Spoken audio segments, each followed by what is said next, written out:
ظهور فصل بهار در قبادیان بوستانی نسبت دیگر مناطق تفاوت پذیر بوده. فصل کشت و کار اندک بروقت‌تر میآید، ولی وابسته به دوره کشت تکراری و تیرماهی امروز یک قسم از زمین‌های خواجگیداران زیر سبزوات قرار دارد که در همه ایام کشت می‌گردد. برخی دیگر علاقه در صحرای کشاد زیر حریر پلی‌اتیلنی نونهالکان پمیدور و بلغاری و دیگر نمودی سبزوات بروقتی را با زمین مطابق گردانیده امید حاصل را به ماه‌های اپریل و می می‌بندند. وابسته به تجربه که علاقه از سنجش گذشته است، یک قسم از خواجگیداران مکای دان را نیز در زیر حریر پلی‌اتیلنی سبزیش را براه مانده حاصل آن را به صادرات نسبت می‌دهند. جوی زهبرهای سریوات‌ها قسم اگر دستی تازه کرده شده باشد، برخی دیگر را توسط تکنیک‌های بزرگ قدرت ادامه می‌بخشند. مهمتر مسئله این ایام آماده کردن تکنیک به دوره کشت و کار است. در ناحیه سال تا سال تکنیک‌های مربوط ساحه و ماشین‌آلات عملیاتشان مختلف زیاد گشته، خرید آنها ادامه دارد. در معرکه تکنیک در خط تیار ناحیه که در دو محل صورت گرفت،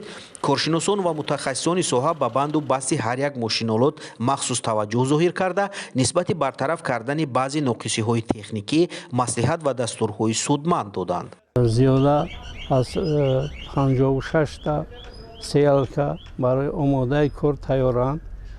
همگی 3-4 تا تراکتور سیالکا ماندگی همین دو روز سه روزه اینوش هم آماده میشوند به کار.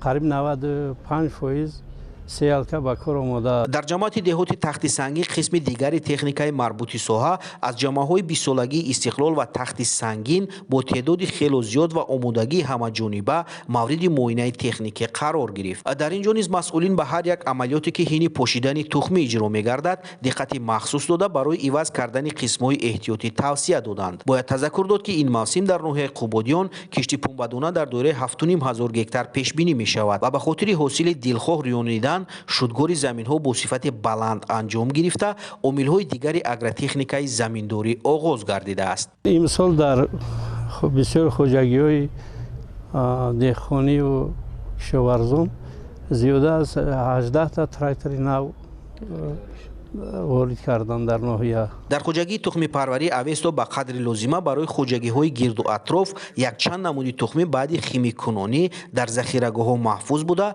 پختکاران می‌توانند تخم دلخواهشان را از این خواجگی پیدا نمایند. در آخر به قسم از مکانیزاتوران که در دوره شدگار و دیگر کارهای صحرایی فعال‌تر بودند با تحفه‌های مالی قدر گردیدند.